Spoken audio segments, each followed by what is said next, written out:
Aš Rita, karatistė, Avon moterų bėgimo ambasadorė. Bėgimas visą laiką yra tokia neišvengiama sportininkų kasdienybės dalis, nes bėgimas treniruoja ištvermę, todėl mes privalomai turim bėgioti, kas bėgioja kas antrą dieną, kas dar kitaip išsidėlioja grafiką. Dabar ruošiuos pasaulio čempionatui, tai vėlgi tenka bėgioti ir tenka bėgioti pakankamai dažnai ir įvairias distancijas ir su pagreitėjimais ir paprastą bėgimą. Taip kad iš dalies aš jį žiūriu į bėgimą kaip į darbą, bet aš jį myliu. Esu bėgikė Vaida Žūsinaitė, moterų Avon bėgimo ambasadorė. Bėgimas man yra profesija. Niekada negalvojau, kad tapsiu profesionale bėgikė, bet šiuo metu tai yra kaip darbas man. Bėgti tūkstantinėje minioje tai iš tikrųjų labai sunkiai nupasakojamas jausmas, todėl kad tas jausmas, kai esi minioje žmonių, kurie užsiėma tą pačią veiklą ir siekia bendro tikslo, tai iš tikrųjų labai smagu.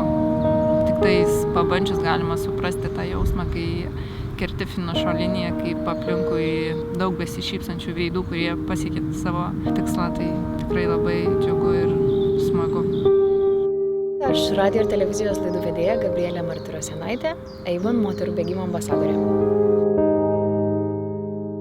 Man bėgimas yra išsivadavimas, kartais iš chaoso, kuris verda viduje, kartais iš kasdienybės, rutinos, tai išlaisvina mintis, jausmus, išlaisvina kūną, išlaisvina sielą. Labai smagu visą laiką, kai kažkas solidarizuojasi dėl kažkokios didelės problemos. Tai iš principo yra didelė problema, didelė bėda ir smagu, kad moteris palaiko vienos kitas ir jos supranta, kad ir jom bet kada gali ši liga jos bet kada gali taip pat užklupti. Be abejo, kad bijau krūties vėžio, visi bijom didelių problemų ir tikrai neįsivaizduočiau, kaip su juo reikėtų kovoti, nors atrodo kovoju kiekvieną dieną, bet ne su tokiom didelėm problemom. Iš tikrųjų jau kartą esu tikrinusis, nes man tiesiog kilo įtarimų ir aš norėjau sužinoti ir nuraminti save ir kaip pasitikrinti tikrai nėra sunku ir nėra baisu ir todėl, manau, kiekviena moteris turi pasitikrinti.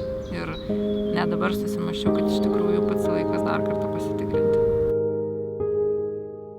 Mes tik pačias turime rūpintis savimi. Tai jeigu mes galime daryti tai bėgdamos, tai mes bėgsim. Jeigu mes galim tai daryti, nežinau, šokinėdamos 1000 kartų į viršų, tai žinokit, aš šokinėsiu. Man labai patinka ši idėja bėgimu, sveikų gyvenimo būdų kovoti prieš krūties vėžį ir skatinti moteris rūpintis sveikata tada, kai dar galima padėti savo ir kitiems. Turbūt ne tik tai man, bet absoliučiai kiekvienam žmogui išgirsti žodį vėžys, tai kelia siaubą. Tai yra didelis siaubas, tai yra išgąstis. Aš pati esu kartą lankiusis ir kartą tikrinusis.